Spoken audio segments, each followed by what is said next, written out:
Oke, baik. Bismillahirrahmanirrahim. Assalamualaikum warahmatullahi wabarakatuh. Oke, kita ketemu lagi. Oke, kali ini di pertemuan kedua mata kuliah penyidikan tanah, seperti yang sudah saya sampaikan di RPS, maka yang poin utama kita adalah peraturan. Sehingga kali ini kita akan bicara tentang apa itu SNI 8460-2017, sorry. SNI 8460-2017 ini salah ini.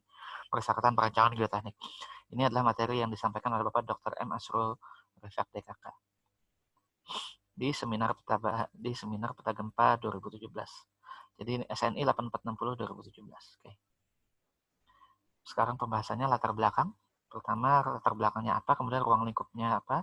8460 2017. Sorry. Oke, latar belakangnya sekarang.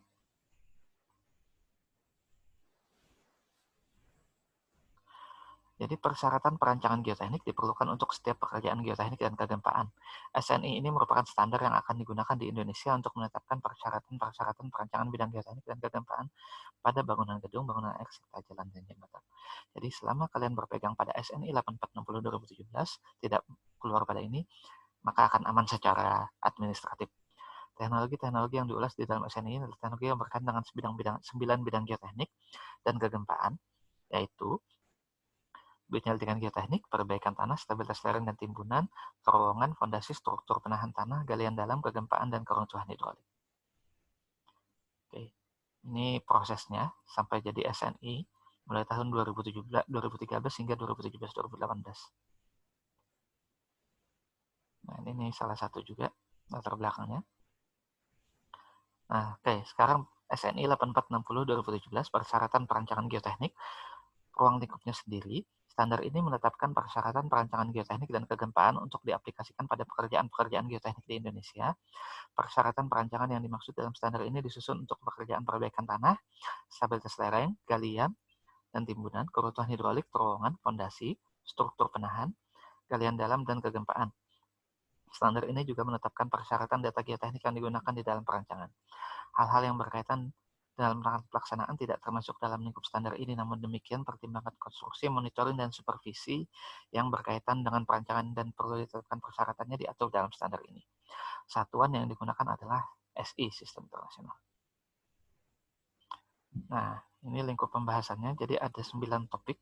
Pertama, perancangan penyelidikan geoteknik, kemudian perbaikan tanah, stabilitas lereng galian timbunan, kemudian terowongan, fondasi, struktur penahan tanah, galian dalam, kegempaan, dan keruntuhan hidrolik. Ini outline SNI-nya sendiri. Jadi 9 bidang tadi dibahas. Pertama, ketentuan, persyaratan perencanaan, metode perhitungan, pembebanan, dan pelaporan. Kemudian data-data geoteknik yang diperlukan, perbaikan tanah, stabilisasi galian dan timbunan, terowongan, fondasi, retaining structure, gempa, sampai ke situ. Nah, jadi sudah lengkap. Jadi kalian berpatokan ke ini semua. Jadi tentang syarat-syarat berapa jumlah minimum dan persyaratan SF kita harus tarik ke sini semua sekarang. Nah, sekelas mengenai code, beberapa negara menggunakan code. Pusdiatan mempunyai code tapi belum diadopsi menjadi SNI. Sedangkan yang pernah keluar adalah SNI 1726, itu cuma mencakup fondasi. Nah, ini referensi yang digunakan. Jadi dalam mendesain SNI 8460 2017, selain kita mengadopsi SNI yang terdahulu, juga mengadopsi dari ASTM, ASTO, ISO, dan FHWA. Nah, mengapa SNI 8460 2017 diperlukan?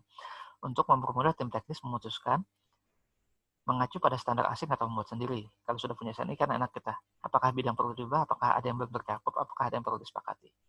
Nah, code-nya kembali yang ditelusuri adalah Eurocode, yang asingnya ASTO, IBC, BMS, dan SNI 1726 2017 yang sudah ada terdahulu.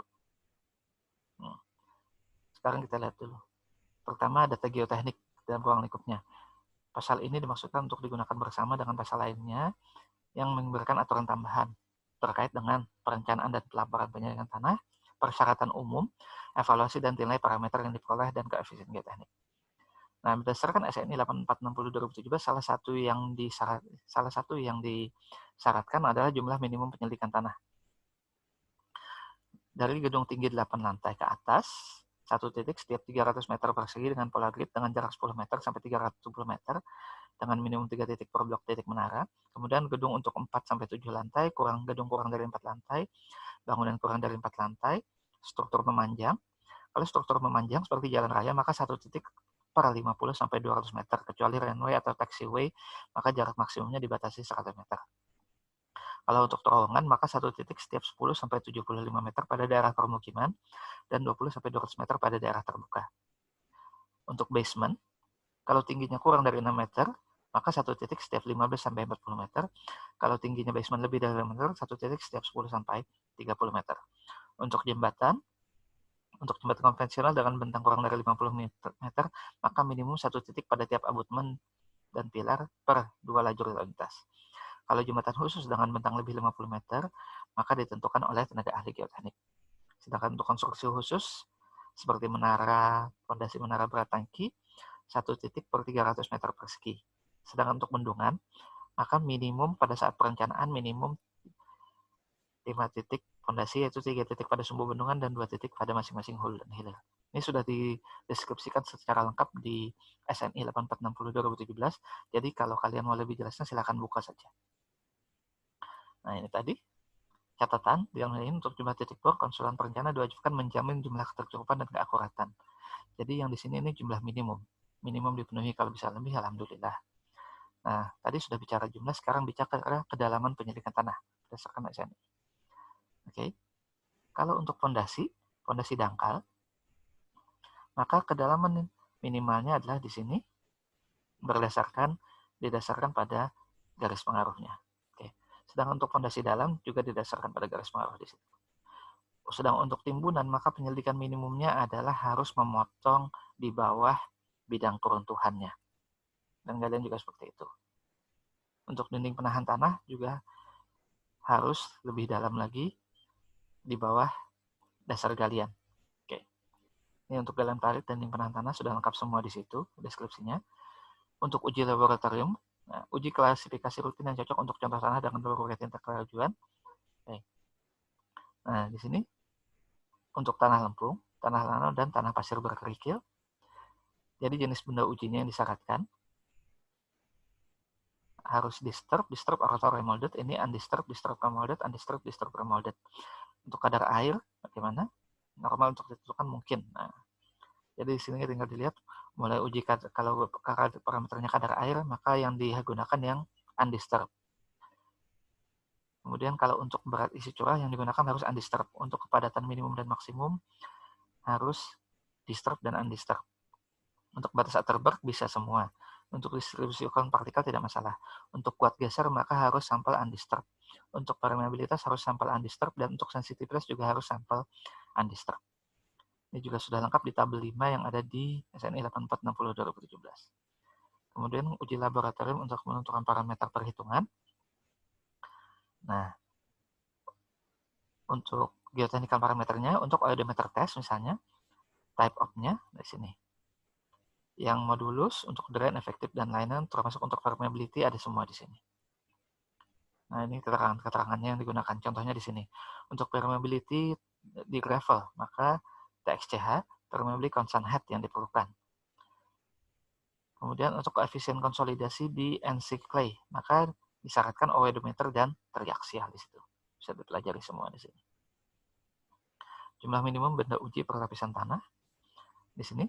Nah, ini minimum ya, minimumnya. Jadi di sini jumlahnya tergantung pada pengalaman sejenis, apakah ada penyelidikan terdahulu atau tidak. Contoh, distribusi ukuran butir, kalau tidak ada penyelidikan tanah terdahulu, maka minimumnya harus 4 sampai 6 tes menurut benda uji.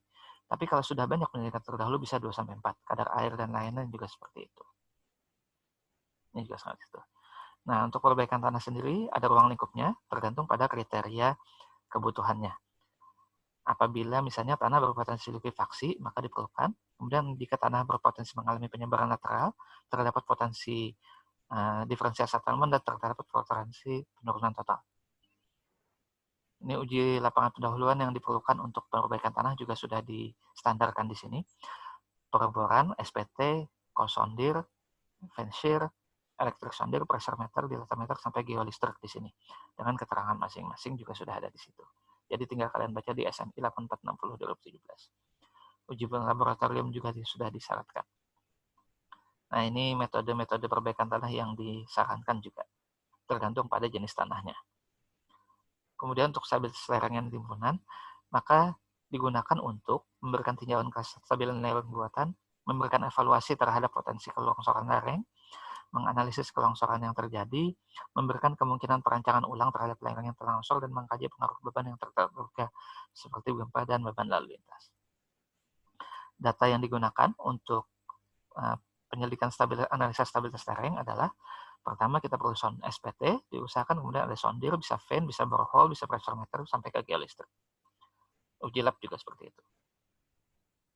Nah, kemudian untuk fondasi, maka perancangan fondasi harus memenuhi persyaratan kekuatan, baik struktur fondasinya atau lapisan tanahnya, jadi kekuatan badan harus dilihat juga, kemudian memenuhi persyaratan penurunan yang diperlukan. Untuk MSE wall, dinding penahan tanah, juga seperti itu. Ruang lingkupnya menyajikan persyaratan dan tata cara perancangan dinding penahan tanah untuk tipe gravitasi dan semi gravitasi, termasuk cantilever dan cantilever dengan pengaku, tergantung sudah lengkap di sini. Nah, dinding penahan tanah yang dianalisa harus dirancang untuk aman terhadap stabilitas guling, geser, dan daya dukung tanahnya.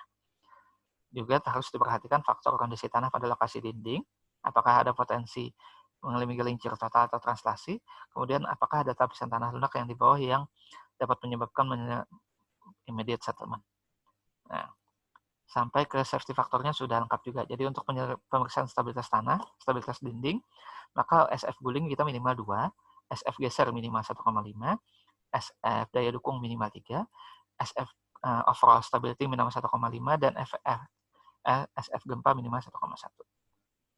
Galian dalam juga sudah disyaratkan, persyaratannya harus mempertimbangkan faktor-faktor stabilitas lokal global, stabilitas struktur perkuatan, stabilitas konstruksi penahan sendirinya, harus mempertimbangkan stabilitas terhadap heave, harus mempertimbangkan terhadap ground movement-nya, dewatering, dan beban-bebannya.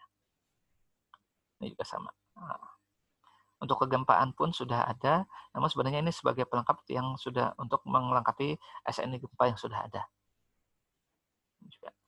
Dan terakhir adalah keruntuhan hidrolik, maka harus mempertimbangkan perubahan-perubahan terhadap permeabilitas tanah, perubahan elevasi muka air, dan perubahan lingkungan sekitar.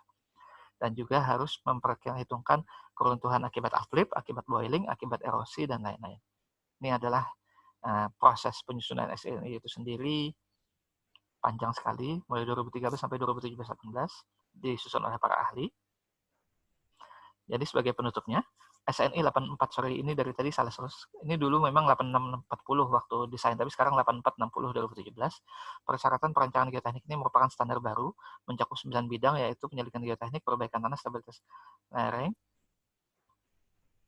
Kemudian SNI 8460 2017 ini juga meliputi bidang gedung, jalan, jembatan, dan masih perlu perbaikan. Oke, ini sudah siap. Nah, di sini benar, ini kan betul, coba lihat di sini. Ini 8460 2017. Ini sudah siap diluncurkan saat ini dan sekarang sudah digunakan. Jadi semua harus mengacu ke sini. Oke. Sekian sosialisasi dari saya. Terima kasih. Assalamualaikum warahmatullahi wabarakatuh.